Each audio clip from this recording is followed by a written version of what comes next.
മൂപ്പര് Vazhakkad press black Mujahid സംസ്ഥാന committee രണ്ടായി പിളർന്നത്. കാരണം ആകാശം പ്രവിശാലമാണ്, അതുകൊണ്ട് യേശുവിൽ വിശ്വസിപ്പീൻ ക്രിസ്ത്യാനികൾ പറയാറുണ്ട്. പക്ഷേ ആകാശം വിശാലായിക്കോട്ടെ, എന്തിനാ യേശുവിൽ വിശ്വസിക്കുന്നത്? ഇയാൾ പ്രസംഗിച്ചുകൊണ്ടെങ്ങനെ മുജാഹിദ് സംസ്ഥാന കമ്മിറ്റി രണ്ടായി പിളർന്നത്? ഇയാൾ പറയണ നോക്ക് നിങ്ങൾ.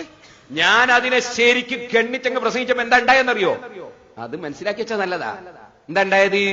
മുജാഹിദ് പിളർന്നു, രണ്ടായി. ഇങ്ങനെ മുജാഹിദ് രണ്ടായത് ഞാൻ വാഴക്കാട്ട് പ്രസംഗം നടത്തിയതിന് ശേഷമല്ലേ? വിഷയം പ്രധാനമായും ഇത് തന്നെയല്ലേ? മറുപടി പറയാൻ കഴിയോ? പ്രസംഗിച്ചുകൊണ്ട് മുജാഹിദ്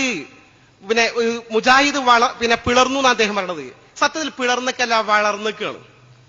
സാമ്പിളിന് വേണ്ടി മാത്രം ഞാൻ വാഴക്കാട് പറയാം. ഇയാൾ വാഴക്കാടാണ് പറഞ്ഞത്. നമ്മൾ കൃത്യമായി വാഴക്കാടിന്റെ ചിത്രം അറിയുന്ന ആളുകളാ, കണക്കെടുത്തിട്ടാ പറയുന്നത്. ഇയാൾ പ്രസംഗിക്കുന്നത് വരെ വാഴക്കാട് എന്ന പ്രശസ്തമായ കണ്ണിയത്തുസ്താദിന്റെ നാട്ടിൽ മുജാഹിദിന്റെ ഒരു പള്ളി പോലും ഉണ്ടായിരുന്നില്ല. മുജാഹിദിന് ഒരു പള്ളി പോലും ഉണ്ടായിരുന്നില്ല. ഇപ്പൊ മുജാഹിദിന് പള്ളി നമ്പർ 4 വാഴക്കാട്. നിങ്ങൾ പോയിട്ട് പറ, ഇയാൾ പ്രസംഗിച്ചത് മുജാഹിദ് തളർന്നക്ക. മുജാഹിദിന് വാഴക്കാട് മാത്രം 4 പള്ളി വന്നു. ഈ 4 പള്ളിയിൽ ഒരു പള്ളി ആരുണ്ടാക്കിയെന്ന് അറബിനെ കൊണ്ട് ഉണ്ടാക്കിയത്? APയുടെ സജീവ പ്രവർത്തകനായി പേരോടിന്റെ ഒപ്പം നടന്ന് ഈ പ്രഭാഷണം സംഘടിപ്പിക്കാൻ വേണ്ടി മുന്നിൽ നിന്ന ഒരു APയുടെ പ്രവർത്തകനാണ് മുജാഹിദായിട്ട് ഒരു പള്ളി കൊണ്ടുവന്ന 4ാമത്തെ മുജാഹിദിന്റെ പള്ളി. നിങ്ങൾക്കറിയുമോ? നിങ്ങളുടെ കൂടെ പ്രവർത്തിച്ച അനവധി AP പ്രവർത്തകന്മാർ, ഞങ്ങളുടെ കൂടെ പ്രവർത്തിച്ച നിരവധി സുന്നത്ത് ജമാഅത്തിന്റെ പ്രവർത്തകന്മാർ, അവർ സുന്നത്ത് ജമാഅത്തിന് വിട്ടു, പറ്റ മുജാഹിദായിട്ടില്ല, ജമാഅത്തോടെ എല്ലാം ശരിയെന്ന് പറയുന്ന ഒരു ലൈനിലേക്ക് മാറി. അവിടെ നടക്കുന്ന സംഭവങ്ങൾ ഞാൻ ചൂണ്ടിക്കാണിച്ചുകൊണ്ടിരിക്കുന്നത്. മാറ്റങ്ങൾ. അവിടെ സംഘടിത സക്കാത്ത് നേരത്തെ ഇല്ല, തുടക്കം കുറിച്ചു. വമ്പിച്ച ജനപങ്കാളിത്തമുള്ള ഖുർആൻ ക്ലാസ് ഭംഗിയായി എത്രയോ കാലം അവിടെ നടന്നു വന്നു.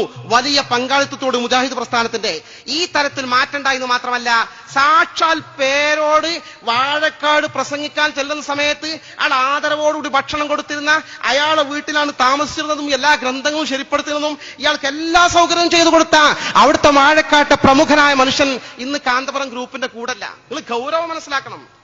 എന്നിട്ടാണ് ഇയാൾ പറയണത് ഞാൻ പ്രസംഗിച്ചിട്ട് മുജാഹിദ് തളർന്നു, വളർന്നിട്ടുണ്ട്, ഞങ്ങളെ കൊണ്ട് കൂടുതൽ പറയിപ്പിക്കരുത്.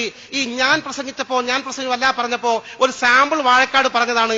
ആവശ്യമെങ്കിൽ ഞങ്ങൾ കേരളത്തിലെ മഹല്ലുകൾ എണ്ണിങ്ങനെ എടുത്താൽ കേരളത്തിലെ 90% മഹല്ലുകളിൽ മുജാഹിദ് പ്രസ്ഥാനത്തിന് വളർത്തിയതിൽ നിർണായകമായ പങ്ക് പേരോട് അബ്ദുറഹ്മാൻ സഖാഫിയുടെയും അനുയായികളുടെയും പ്രവർത്തനങ്ങൾക്കും പ്രസംഗങ്ങൾക്കും ഉണ്ടായിട്ടുണ്ട് എന്ന് ചൂണ്ടിക്കാട്ടി.